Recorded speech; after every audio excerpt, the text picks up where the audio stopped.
welcome and offer congratulations to my friend and fellow North Carolinian on being sworn in today as Secretary of the Army. I want to give a special thank you to Dan Driscoll's family, his wife, Dr. Cassie Driscoll, and their two children, Daniel Jr. and Lila, for sharing their dad, their husband, with the rest of the country. Also, I don't know if they're either back behind us or in this room here, but the grandparents, who I know have been quite busy for the last 6 months. So we want to thank them as well. I know that Dan has the distinct honor of also being a classmate of our Vice President, and they both have served our country in uniform, and for that we are forever grateful. Dan, we're grateful for your service to our country, and we know that you're going to make us proud in your new role as Secretary of the Army. So please welcome the Vice President and this new Secretary of the Army and his family.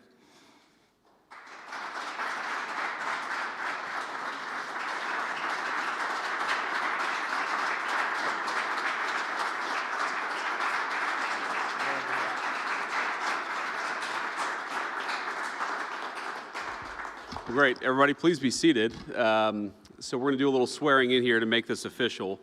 And I thought, so sometimes when you do the swearings in, you actually do them formally beforehand, and then you actually do the one on camera, just in case you screw something up in front of the cameras, it still counts. We have not done that with Dan. So number one, that puts him under a lot of pressure. He actually has to say the words correctly.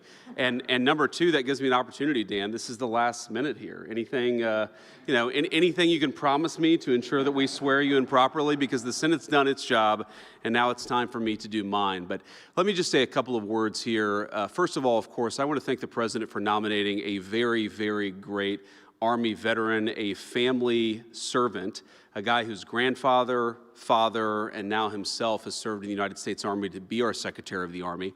If you look at our recruiting numbers just in the last month, you see a massive increase in the number of people who have decided to volunteer, enlist, and sign up for the United States Army, because I think that under the Trump administration, under Secretary Hegseth, and now under Secretary Driscoll, we have people proud to join the United States military again. Thank God for that, because we need good people in our armed forces. We need great people in the United States Army. We have a lot of great people, but of course the future really matters, and I'm proud that under President Trump's leadership, we have turned what was a recruiting shortfall into, I think, a recruiting boon, because people are proud to serve the United States military as they should be.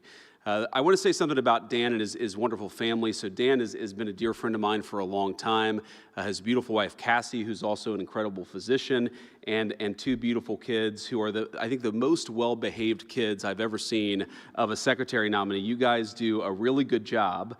You actually listen to your parents, which is amazing, and I think it speaks well. If Dan can get, how old are you? Daniel, you're 8? Okay. Lila, how old are you? You're 6. If you can get an 8 and a 6-year-old to listen to you, then I think you can sure as hell be the Secretary of the Army, because these guys are a lot tougher than a lot of the soldiers that Dan will now lead. But we're proud of him. He's a man of integrity. He's a man of character. He's a man of great leadership. And I think that he will bring the Army to a place where we can be proud of it, where we can have meritorious service rewarded and commended in the United States Army, and where we make sure that we're promoting the best and brightest, we're enlisting the best and brightest, and when, God forbid, we have to send the best and brightest to America's wars, we do it with competence, with effectiveness, we do the job, and then we bring everybody home safely. That is what we need to do in the United States Army. I want to thank Senator Budd, we have a lot of senators here, Senator Britt, Senator McCormick, and of course Senator Ernst for their great leadership in helping shepherd Dan's confirmation through. We've had some tough confirmations, we've had some easier confirmations, and Dan has been on the easier side, and I think that is great testament both to his character and leadership, but also to the United States Senate and what they're able to do. So with that, I will turn our Secretary Designate into a Secretary by administering the oath of office. So Dan, if you would please raise your right hand and repeat after me. I, Daniel Driscoll, do solemnly swear. I, Daniel Driscoll, do solemnly swear. That I will support and defend the Constitution of the United States. That I will support and defend the Constitution of the United States. Against all enemies, foreign and domestic. Against all enemies, foreign and domestic. That I will bear true faith and allegiance to the same. That I will bear true faith and allegiance to the same, that I take this obligation freely, that I take this obligation freely, without any mental reservation without any mental reservation or purpose of evasion, or purpose of evasion, and that I will well and faithfully and that I will well and faithfully discharge the duties of the office on which I am about to enter. discharge the duties of the office on which I'm about to enter. So help you God. So help me God. Congratulations, Mr. Secretary.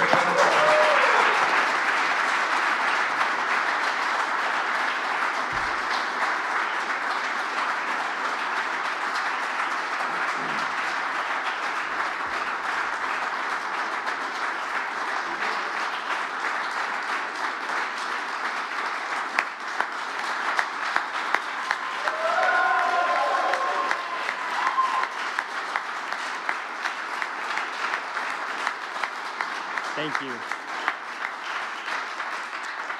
They gave us 5 minutes total for all of this, so this is going to be very fast. It is a privilege to stand before you today as the 26th Secretary of the United States Army. I first want to thank the President of the United States for his confidence and his trust. Next, I am forever grateful to the Vice President and Second Lady. This friendship has been the adventure of a lifetime. I cannot imagine where it goes from here. To Cassie, Daniel, Lila, both sets of our parents, my brother, thank you for everything. Couldn't have done it without you.